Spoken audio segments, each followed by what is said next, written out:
Welcome to Brilliance on the Spectrum with your host, Robin Williams.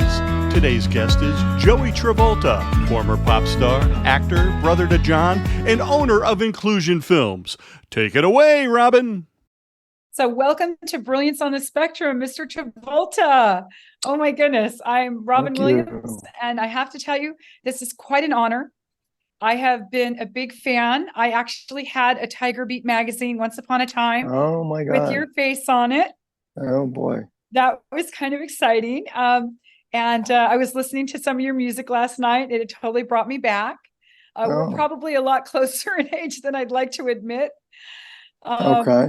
But you know, it's just really nice to have you. And I've studied and I've researched you. I'm so impressed with your resume, all the way from your Italian awards to all your different accomplishments and the movies and your cameo appearances, and then of course Inclusion Films. So let's start with a little bit of background, if we may. Okay. So you were actually an American Bandstand. Yes, I was. I would love to hear that story, because that was, I'm a big dance girl, and I'm totally the dancing queen. And you gotta tell me how that went. At that time, it was being done in, let me see, where did I go? Oh no, I'm sorry. I went to LA for it, but originally American Bandstand was in Philadelphia.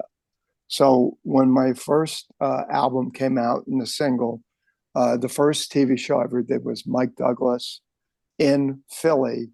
And then later, in that, it was a week period of time, I had done American Bandstand, the Donnie and Marie show, and the Jimmy and Christy McNichol special. And it was all on in the same week. It was like nuts. And it was like to promote the first single on the album. So, yeah, so that was fun. But American Bandstand, I knew that we had this joke that you couldn't, in our family, that you had to be a teenager to watch American Bandstand. So, like whenever we turned 13, we could watch American Bandstand. But it was fun, and Dick Clark was really cool, and it was really cool doing it. Oh my God, I met him one time at a hotel here in Del Mar, real fancy place. He did a huge event, and they literally had like life-size like Coca-Colas and hot dogs. It was crazy, but he's a very interesting person as well. Now, I have to say, so you had these hits, and you got a chance to be this pop star, and then you did something that I was so impressed with. You actually listened to your dad, and you followed through. Tell us about that. Well, followed through. I mean, it was a while longer. Well, I'm the first one in my family to get a college degree, and I promised my father that I would get that degree, and I did. It was in special education, and I taught a very short period of time because I was putting all my money back into the kids, but I knew that I would eventually get back to it. And over the years, learning film the way I did from the other side of the camera, from being an actor and being on the set. The first time I was on a set, I was more interested in what everybody else did than what I was there to do, because I was starring in my first film. It was called Sunnyside. And when I got there, I thought, oh my God, this is like, there's like 50 people here, and, they all have jobs, and, they have to work together as a team. And I had the luxury, because I starred in the film, that I was there every day. So I asked questions. I wanted to know what the camera guy did, and what the grip did, and what craft service did, and what the accounting department did. And as I did more roles, I was interested in that and wanted to go, into production from that. But the greatest thing, that the takeaway was the camaraderie and the team building and the sense of family in being around those people. And then all of a sudden the film's over and you're on to the next job. But it was the way you felt when you did it, and the sense of accomplishment after you did it. And that's how I learned filmmaking, from the other side of the camera, and eventually use that concept to create inclusion films and that, that practical film workshop, years later.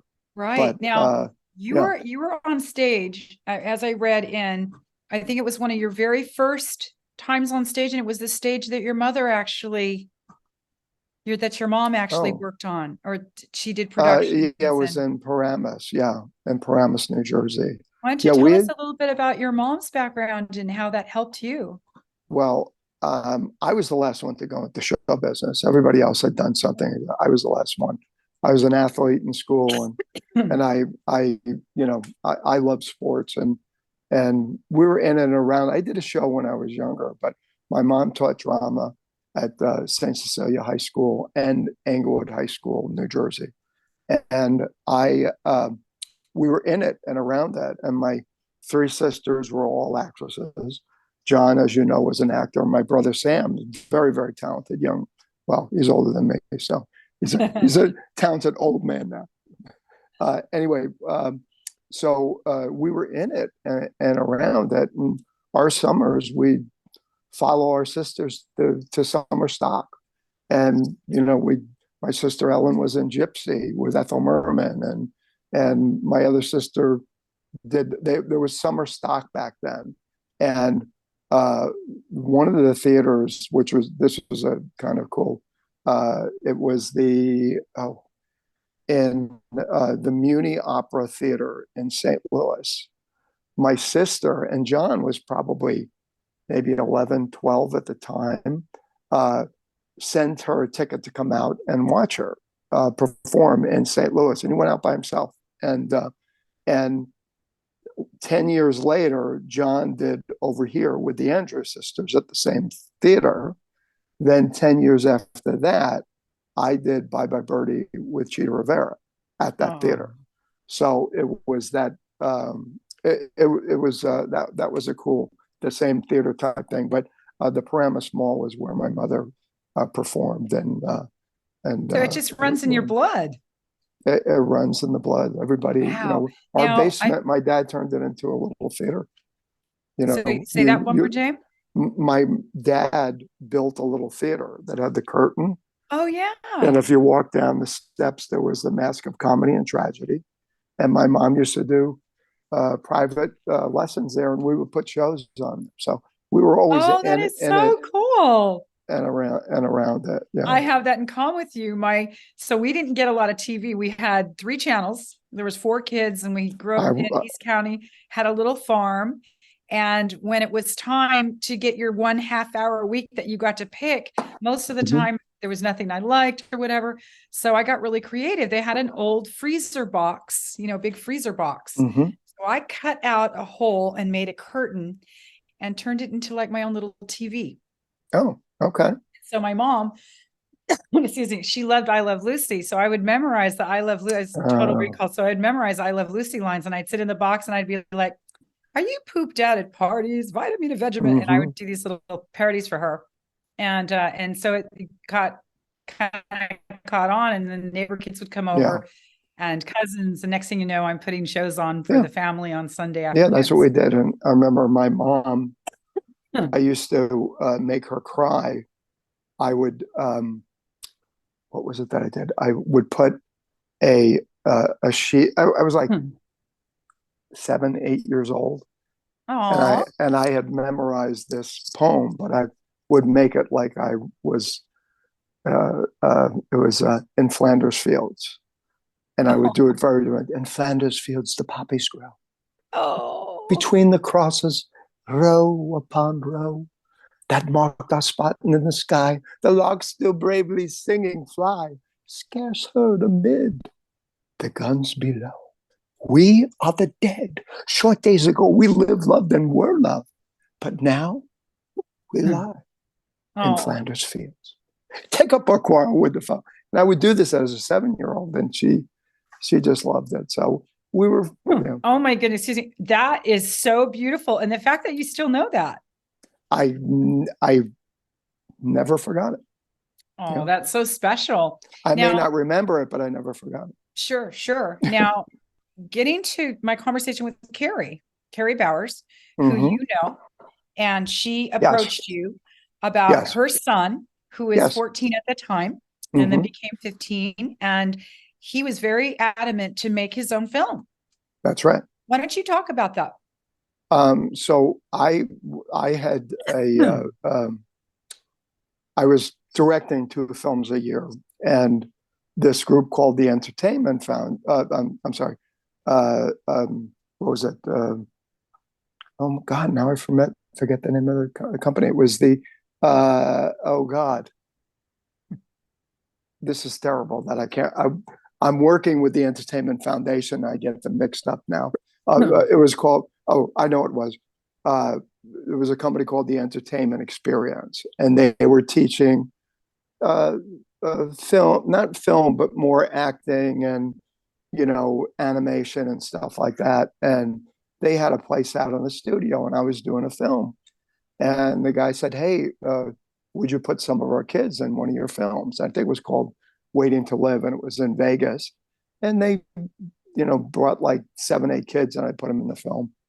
And I said, "I'd like to open one of those. That would be fun because I love working with kids. And let's just see what happens." So we opened in Woodland Hills, and there was an article that mentioned what we were doing, and that this wasn't for special needs kids; it was for anyone.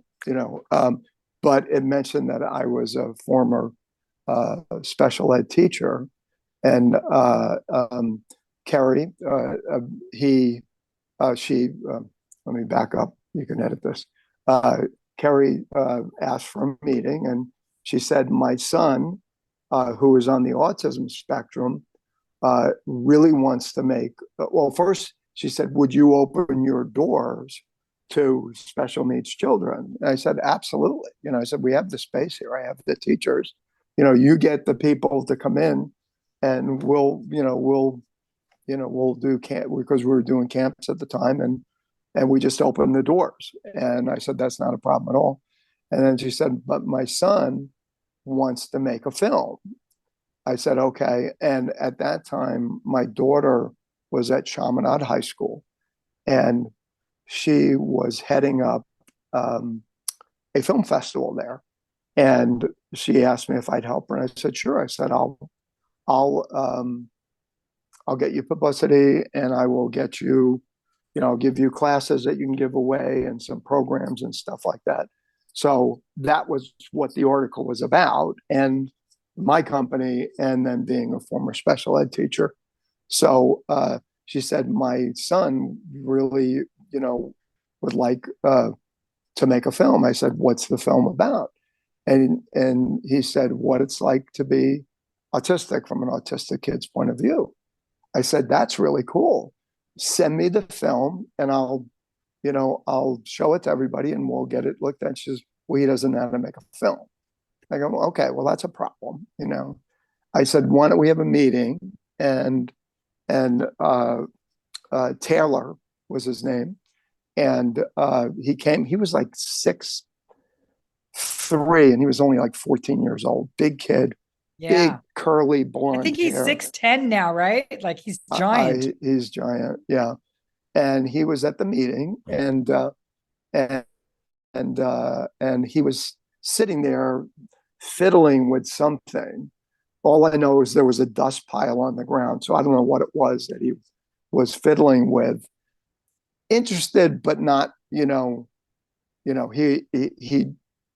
I didn't know, how or why he wanted to do what he wanted to do. Um, and I think she said it started out because he wanted to earn Christmas money. well, he did. I found that out later. But my point was he was not as interested until I said, "All right, I'll tell you what I'm going to do. I'm going to give you a cameraman." I said, "I'm going to give you an editor, and I will mentor you, but you have to do all the work." And then his whole demeanor changed. Really? And his whole demeanor changed. Then it was like, it was He was about paying attention now. he was paying attention because it became a reality. Yeah. Now, a dream turns into an opportunity. Right. And that was his opportunity. And So we started with interviews. I said, you have to do all the interviews. And, like I said, we'll edit it together because documentary is about interviews and then you get your B-roll after. So we started doing it and it was becoming quite interesting. And it was probably a month before it was going to screen at the film festival, because I got it into the film festival. And I called the Daily News and told them about this. And the guy, Dennis McCarthy, who was the beat writer, the main writer there. And he says, all right, well, I have a good relation with Chaminade. I got a couple of calls to make. I'll call you back. So he calls me back. He goes, okay, we're going to do a feature article. And they set up a photo shoot, an interview with Kerry and Taylor and myself. And the interview got, when it came out, got such an overwhelming response that they did a follow-up the day of the film festival. And we had people there from Ireland and Italy that came to the screening, want to know about this kid. I got ABC to come down. They were there live that night. We got what was it? California. California Connected, I think it was, did a whole documentary about the documentary we were making, and it became such a big hit. And when he didn't win, but he got an award, and you would have thought he won the Oscars in his speech. And 500 people showed up that night, so it was very successful. And then eventually we pulled the trigger and did the whole feature. That was amazing. That's amazing. I mean, Yeah. I remember when I met Carrie and she was giving me this link to watch, and I was checking this out, and I was like, what? This kid, I know he had help, but this was his brainchild, right? I mean, he's the one who had the vision of how it wanted to be, who he wanted to interview, what types of people would be involved. Exactly. It's beautiful. It's a beautiful thing. You know who Rosie, what's her name? She is an Aspie autistic girl in Britain at the BBC.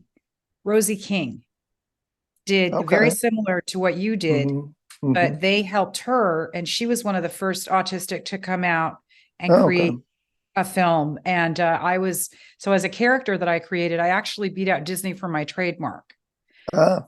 Queen Flutterby. Oh, so Fairy Queen Flutterby. Is that on your thing? Is that Queen Flutterby? You see that? Yeah, it's beautiful. So Fairy Queen Flutterby. It's really interesting because when I first won my trademark, it was really wild. I had been trying for a couple of years, and Disney told my lawyer, we want it. We have a story in the vault for future use. She's, she can take us to court, whatever. She'll never win. And he said, Robin, we're not even going to acknowledge them. You are going to start touring. And so I wrote my first book at age 7 in perfect rhyme. And of course it had to be edited. And the third printing of it is a professional edited. So it's more forced rhyme like Dr. Seuss. But we had this, it's kind of funny, a little rich old widow from Texas, oil widow from Texas, loved me and my partner and took us on a tour in Texas and bought us $10,000 worth of new books. And we went out advocating for those with diverse abilities, teaching, I'll do the voice, teaching through the art of storytelling. No matter the challenge, you too can be a big hero. And so it was really exciting. But the fact of the matter is, after 2 years, Disney quit. They just gave up. They knew that I know Disney has its issues, but they weren't that evil if they're not going to steal the character. My grandfather called me Flutterby when I was 4 years old because I was always in motion, and my mother was calling me the Tasmanian devil. And he's like, no, Paula, she's too pretty to be the devil. So he said, butterfly, Flutterby, never land where you stand. And it was so beautiful. And I had this relationship with my grandparents because my parents were much younger. So I was always getting pushed off on a grandma and grandpa. So we would go camping and do all the things. It was wonderful, but everything was a fairy. I mean, I even had Clump, the stone fairy. Everything was a fairy. And so my grandfather leans down one day. I'm about 4 years of age. I was speaking full sentences by I was 2 years old, and I was writing perfectly by the time I was 4. So he bends down and he gets on his knee and he puts his hands on my cheeks and he goes, "You're a special little fairy. And I know your secret, but never tell a soul." And my secret was, when you spoke, your word took on an image. Lots of little pictures started to appear. Now I'm watching this movie over your head and I'm no longer listening to you. And he figured that out. And he didn't want me to be teased or tormented. So he just said to keep it a secret. I was 42 years of age. My third marriage. I was not in a good way. And I raised my kids. I raised my 2 boys and 9 other kids, 11 boys, 9 graduated from university. I'm very proud of that in Oxnard. And there's a lot of wayward boys up there. And it was like, empty nest is real. And then I finally told my husband what I was seeing, what was happening. Like, I never told anybody. And he's like, "Oh my God, everything makes sense now." And he found me this amazing doctor. I learned about neurofield treatments, although I can't talk about it with Temple Grandin. She's not, she doesn't like neurofield, but Temple has been really supportive. She was actually my first interview for Brilliance, which is great. And she's like, "Robin, don't quit your day job." I got a great story for you about her. Oh, good. Please digress. Okay. So we did a whole campaign called Delivering Jobs.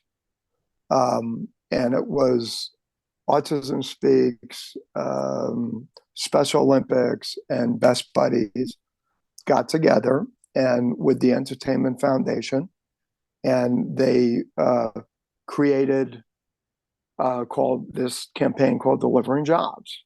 And they were shooting a big, it was a union shoot on 20th Century Lot.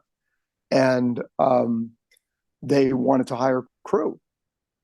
And so they asked me to meet with them. I said, okay. I said, so what's the concept? And they said, well, we're creating a utopian world where people that are neurodiverse just fit in, you know, as a barista or someone that works in a library or an office or whatever it is, that it's just normal. I said, okay. I said, that's really cool. They have this big director directing the spot. And I said, well, what do you need? They said, well, they need camera. I said, check, we got it. Sound, check, we got it. Grip, check. So they ended up hiring like 6 people in key positions at this big union shoot. And they worked alongside the pros in skilled positions that they were taught by Inclusion Films. Wow. So I said in a meeting, who's doing your behind the scenes? And they said, no one. I said, let me get this straight. You're creating this world that doesn't exist, and you're making a PSA, which is great, and you're hiring all people that are neurodiverse to be in that, but you're creating this world where our guys have trained for this, and that is the world. They're working at it. That's your story. They're doing and interviewing all of them and finding their perspective about it. So needless to say, I got them to hire us, and we did the behind the scenes, and it was such a successful campaign. And that 4-minute video got millions and millions of dollars in free advertisements. And and then the next year they hired us to do the PSAs and do the whole thing. So anyway, from that, the Entertainment Foundation says we want to do something with Temple Grandin, and we want you to go and interview her in at Colorado State at her equestrian center. I said, okay, that's really cool. Okay. So, and I had met her a couple times. Sure. So we're sitting down, we get it all lit, right? And you know her personality. Oh, yes, I know. And it's all set. We're all ready to go. Train. The Temple Train, exactly. So I said, Temple. I said, just like you said to me, what was the first thing you said to me? What an honor it is to interview. I said, of all the interviews in this field to have to be able to interview you is an honor. I wish I had known you when you were younger, and you're my business now. Right. Learning in pictures, thinking in pictures. We're moving pictures. So that's even more. That's what I have in common with her. Yeah, exactly. So I said, but before we get started, I want to tell you something. So I said, see the cameraman behind us, and that cameraman over there, and the sound guy over here, and the grip guy here, and the electric guy here, all on the spectrum. And she said, well, that's great. You got to do more. Perfect Temple response. Yeah, Temple response. So it was a great interview. Oh, that's beautiful. It was really a cool interview. And then after, she took me aside and she goes, you know what you need to do? You need to do car commercials. You got to get car commercials. Car commercials, they sustain. Cars will always be around. You know, just talking to these kids for 5 hours, I've got to be entertaining. Now I'm really onto something. Can you expand on that for me? Well, my theory, that was when I was teaching it. My theory was, and at that time, I was in that only 3 stations back in 1972, 73 when I was teaching. And my theory was that if they can watch TV for 5 hours and not stop or break or whatever, if you can make your lesson plan and the way you communicate with kids as entertaining as that, then you can win them over. And if you can teach English and teach math and teach all these subjects in an entertaining way, it's exhausting to do, but the camps that we do now in the filmmaking program, it's what we do. It's very entertaining. When we do a camp, I have 50 kids on the spectrum. And when I say quiet on the set the first day, and I tell them what we're going to do, that train takes off and everybody jumps on board. In the years, I think since 2006, we've been doing this. How many years have you been doing this? 2006 with the camps. The adult program we started in 2007. But the camps now we've been doing for a really long time. Thousands of kids. We've only had to ask one kid to leave. Now, let me digress a bit. Can you tell us who has the ability to have access to these camps? Is it everybody, every walk, or do you have to come from the 1%ers? It's, what do you mean the 1%ers? Well, like the elite can send their, like I have. No. So here where I live, I live in Fallbrook. We have Divine Path, which is very high end vocational programming. They learn how to grow grapes and make wine and be chefs and all this kind of thing. But then I work with Divine Path because that's people that are very high end, high functioning. And we're doing a performance this weekend, as a matter of fact, at the theater. But my bread and butter job is at Stepping Stones Resource, which is vocational center for special needs adults that have no one. They don't have families. They are shipped from a board and care to a program, to a doctor, to a program, and to have some semblance of life. And it's really sad, but I feel good that I do this. I know this is God's work. Right. I don't know how long I'll last there as I'm experiencing the other end of it. But the fact of the matter is, I'm wondering, because I have a couple of students in there that are very high functioning, that love when I bring in my storyboards and when I talk about theater and all, because I was a drama coach as well. So when I say who has access to your camps, is it all demographics, all funding? I am a gun for hire. I run the camps. Okay. They're it's my creative. Whoever is the host does the intake. So I don't do intake, and some of them are through the school district. Some are from regional center. But it is from all walks. Oh, absolutely. Yeah. Oh, good. Okay. That makes me feel much better, because I wasn't sure who had access, if it was only like the wealthy kids. No.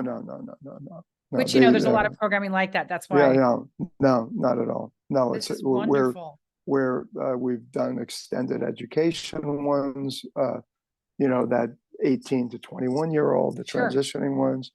We've done in San Diego, we did 2 at Cox Communication for the military families and their kids on the spectrum.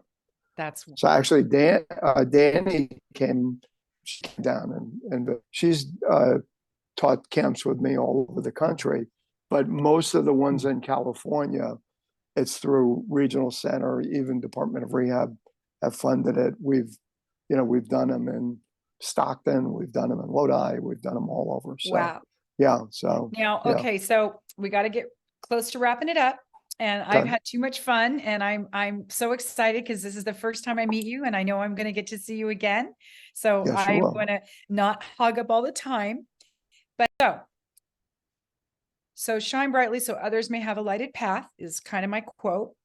And my question I always like to ask everybody is, who's your hero? I had to literally become my own hero. My father encouraged that. He said, honey, you have to become your own hero, because if you don't, no one else is going to save you. You're the one that has to save you.